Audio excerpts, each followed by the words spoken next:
আসসালামু আলাইকুম। আশা করি আপনি ভালো আছেন। সো আজকের এই ভিডিওতে আপনাকে দেখানো হবে কিভাবে আপনি আপনার এই ক্যালকুলেটরের আলো অর্থাৎ স্ক্রিনের আলোটাকে কমাবেন, অর্থাৎ ব্রাইটনেস কিভাবে বাড়াবেন এবং কমাবেন। তো চলুন ভিডিওটি শুরু করি।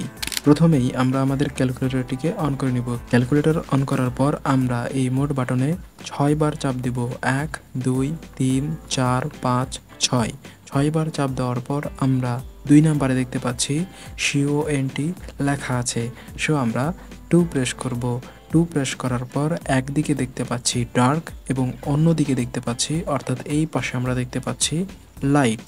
এখন চলুন আমরা এই ডার্ক এবং লাইটের ব্যবহারটি কিভাবে করব সেটি দেখে আসি। সো দেখুন, আপনি একদিকে দেখতে পাচ্ছেন ডার্ক এবং আরও একদিকে দেখতে পাচ্ছেন লাইট, অর্থাৎ এই ডার্ক বাটনটির ব্যবহার হচ্ছে এই বাটনটা এবং লাইটের জন্য আপনি এই বাটনটা ইউজ করবেন। ওকে, সো ধরুন আমি আমার ক্যালকুলেটরের এই যে ডিসপ্লেটা রয়েছে এই ডিসপ্লেটাকে, অর্থাৎ ডিসপ্লের যে লেখাগুলো রয়েছে সেই লেখাগুলোকে আমি বৃদ্ধি করতে যাচ্ছি, তার উজ্জ্বলতা আমি বৃদ্ধি করতে যাচ্ছি। সো উজ্জ্বলতা বৃদ্ধি করার জন্য আমরা এই বাটনে চাপ দিতে থাকবো। সো এই বাটনে যদি চাপ দেই তাহলে দেখুন এই বাটনে চাপ দেওয়া মাত্রই আমাদের ক্যালকুলেটরের ডিসপ্লেটা চেঞ্জ হয়ে যাচ্ছে। সো আশা করি আপনি বুঝতে পেরেছেন। সো চলুন আমরা শিখে নিই যে আমাদের এই ডিসপ্লের আলোটাকে কিভাবে আমরা কমাবো সেটা।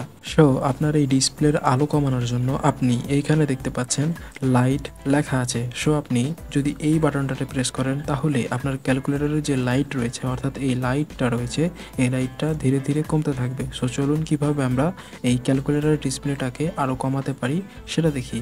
সো দেখুন, প্রথমে আমরা এই বাটনে চাপ দিতে থাকবো।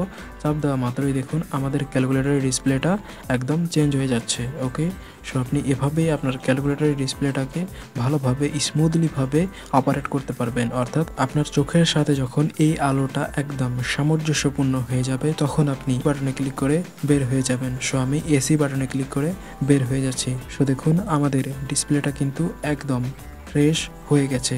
সো এখন প্রশ্ন হতে পারে আপনার কাছে যদি এই ক্যালকুলেটরটি থাকে সেই ক্ষেত্রে আপনি ঠিক একই উপায় অবলম্বন করে এই ট্রিক্সটি ফলো করতে পারবেন। ওকে, অর্থাৎ আপনি ঠিক একই উপায় অবলম্বন করে এই ব্রাইটনেসটা, অর্থাৎ আপনার ক্যালকুলেটরের ব্রাইটনেসটা কমাতে পারবেন, আবার বৃদ্ধি করতে পারবেন।